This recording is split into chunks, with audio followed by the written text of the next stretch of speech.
علی کو نہیں مانتا اس کا رسول کو مولا ماننا کوئی فائدہ نہیں دے سکتا۔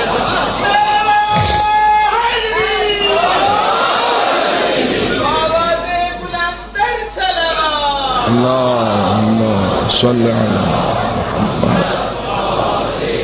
پس جو نماز رسول اکرم پڑھتے تھے اسی کی امانت کی حفاظت کی ہے خاندان رسول نے۔ آیت تطہیر اور مقامات تطہیر آپ کے سامنے روشن ہیں۔ بس اس لیے رسول کیسے نماز پڑھتے تھے؟ ڈھلے تھی گئے۔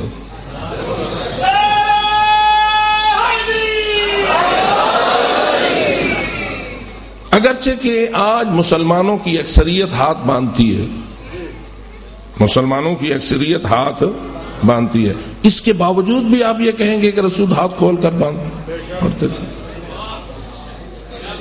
جمہوریت کدھر ہے؟ اکثریت کدھر ہے؟ تو معلوم ہوا یہ اللہ کی عبادات ووٹوں کے ذریعہ نہیں بنائی جاتی، اللہ کے حکم کو دیکھ کر سامنے آتی ہیں۔ اگر اکثریت 99% بھی ہاتھ باندھنے والی ہو جائے پھر بھی ہم یہ ایمان سے کہیں گے چونکہ اہل البیت نے ہاتھ کھولنے کا حکم فرمایا ہے، اور اہل البیت کبھی قرآن کے خلاف نہیں کہتے، اور قرآن کبھی اہل بیت کے خلاف نہیں فرماتا، اس لیے بات بڑی آسانی سے انسان کو سمجھ آتی ہے۔ بس فرمائیے یہ جو حکم ہے اہل بیت کا کہ پوری سورت پڑھنا لازم ہے، یہ رسول کا حکم تھا یا اہل بیت نے جاری کیا؟ جی البتہ یہ فرق واضح رہے، نماز واجب کا حکم اور ہے، نماز نافلہ کا حکم۔ نماز نافلہ میں ہمارے ہاں بھی اجازت ہے، بالکل دوسری سورت نہ پڑھو تو بھی تمہارے لیے اجازت ہے، پوری سورت پڑھ دو تو بھی تمہارے لیے اجازت ہے، اور اگر کچھ آیتیں پڑھ دو تو بھی تمہارے لیے اجازت ہے۔ یعنی اگر نماز نافلہ میں آپ فقط سورہ فاتحہ پڑھ کے رکوع میں چلے جائیں تو آپ کی جائز ہے۔ تو نماز نافلہ ہوتی ہے جی کہاں رہتی ہے؟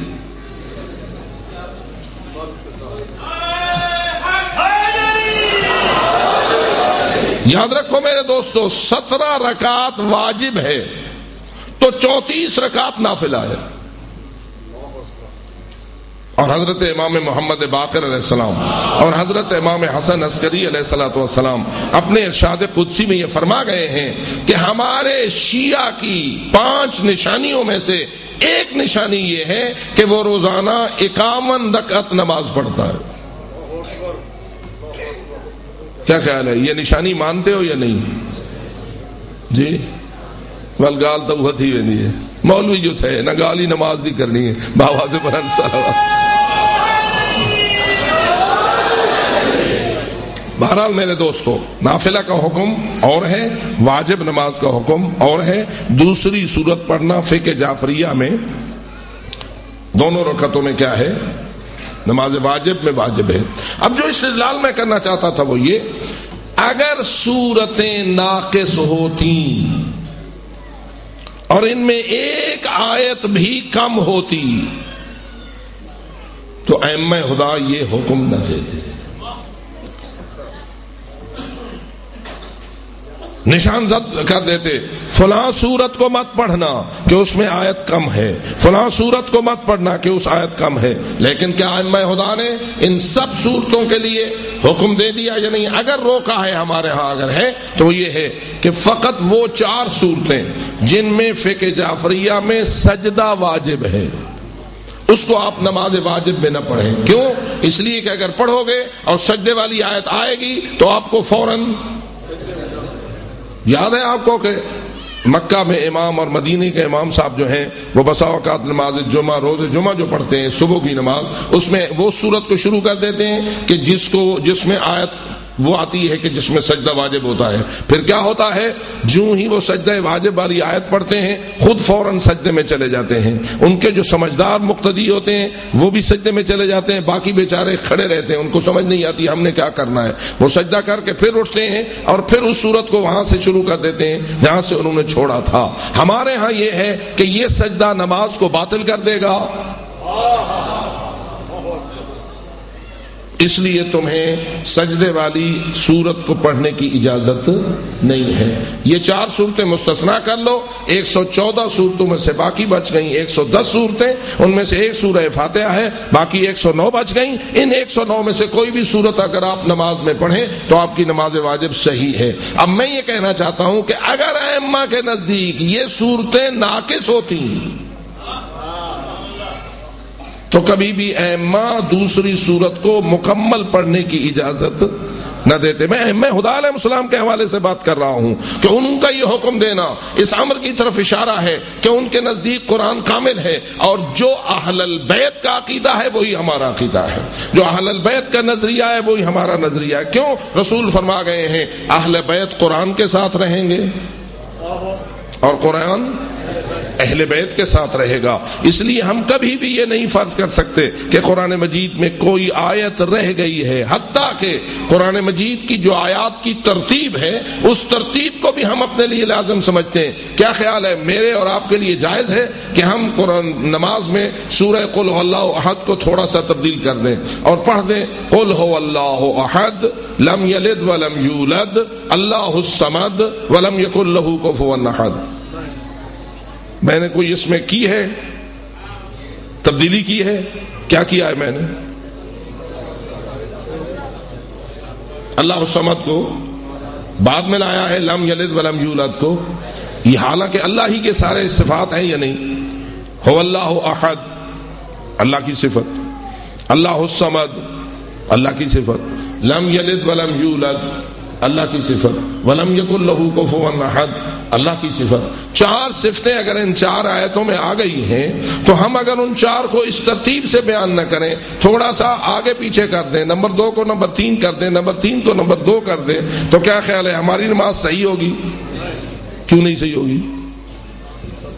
اس لیے کہ اس ترتیب پر بھی قرآن کو ماننا لازم ہے کہ جو ترتیب آیات الہیہ میں موجود ہے اس ترتیب میں بھی گڑبڑ کرنے کی کسی کو کوئی اجازت نہیں ہے. اگرچہ کہ مفہوم کے اعتبار سے تو کہا جا سکتا ہے کہہ دو وہ اللہ ایک ہے، اللہ لم یلد ولم یولد ہے، اللہ صمد ہے، اللہ لم یکن لہ کفوا احد ہے. بے شک مفہوم تو وہی ہے، نمبر تو وہی ہیں، لیکن چونکہ میں نے اگلی آیت کو پچھلی اور پچھلی کو اگلی بنا دیا اس لیے اللہ نے کہا نکل جا، تیری نماز مجھے منظور نہیں ہے. تو کون ہے میری نماز کی قرآن کی آیتوں میں آگے پیچھے کرنے والا؟ تجھے آگے پیچھے کرنے کی اجازت نہیں ہے تو اپنی مرضی کیسے تو داخل کر سکتا ہے نماز میں؟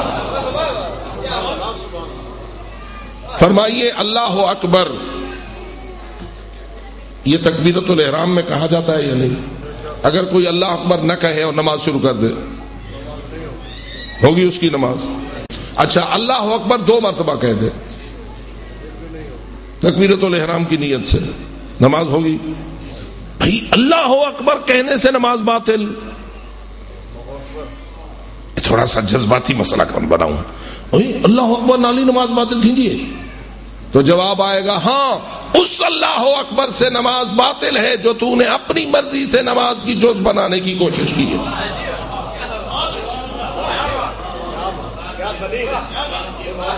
اس لیے کہ عبادت نام ہے معبود کی مرضی کا، عبادت عبد کی اپنی مرضی کا نام نہیں ہے. عبد ہے وہ تو کہتا جا میں مانتا جاؤں گا. اور کتنا عظیم ہے یہ جملہ امیر المومنین کا کہ فرماتے ہیں کفا بی عزا ان اکون لک عبدا وکفا بی فخرا ان تکون لی ربا انت کما احب فاجعلنی کما تحب. علی کہہ رہے ہیں اے اللہ میری عزت کے لیے کافی ہے کہ میں تیرا عبد ہوں، اور میرے فخر کے لیے کافی ہے کہ تو میرا رب ہے. میں نے تو تجھے ایسا رب پایا ہے جیسا میں پسند کرتا ہوں، تو بھی مجھے ایسا ہی عبد بنا جیسا تو پسند کرتا ہے. فرمائیے علی اپنی مرضیوں سے عبادت بناتے ہیں یا اللہ کی مرضیوں سے؟ بس علی بھی پابند مرضی خدا ہے، اور علی جتنا پابند مرضی خدا ہے اتنا ہی اس کا رتبہ بلند ہے. اور اس پوری کائنات الہی میں سوائے محمد مصطفیٰ کے اور کوئی نہیں کہ جو علی کے برابر ہو. محمد مصطفیٰ کے سامنے تو علی کہتے ہیں انا عبد من عبید محمد، آپ کے تو غلاموں میں سے میں ایک غلام ہوں. پس غلام اور سردار کا رتبہ آپس میں ہے محمد و علی کا، لیکن اگر علی کو باقی کائنات کے حوالے سے دیکھو تو ساری کائنات اپنے تمام فضائل و مناقب اور اپنے تمام صفات خاصہ، ملائکہ بھی اس میں ہیں، جنات بھی ہیں، انسان بھی ہیں، انبیاء بھی ہیں، رسول بھی ہیں، ولی بھی ہیں، سارے ائمہ خدا ہیں، لیکن علی تنہا علی ہے.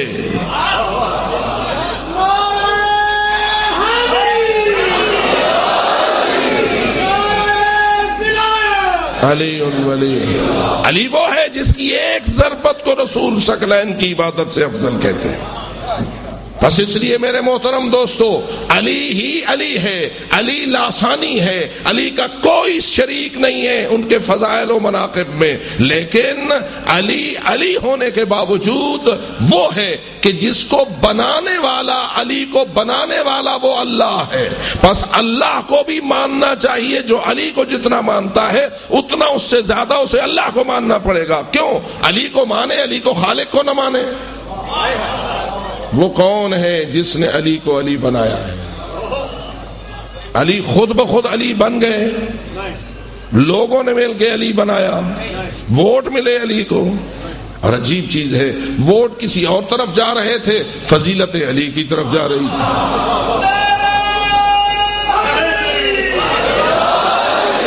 اور ہمارا ایمان ہے اس کائنات میں کوئی فضیلت نہیں پا سکتا جب تک کہ وہ علی کے قدموں پہ جھکنا اپنا ایمان نہیں سمجھتا.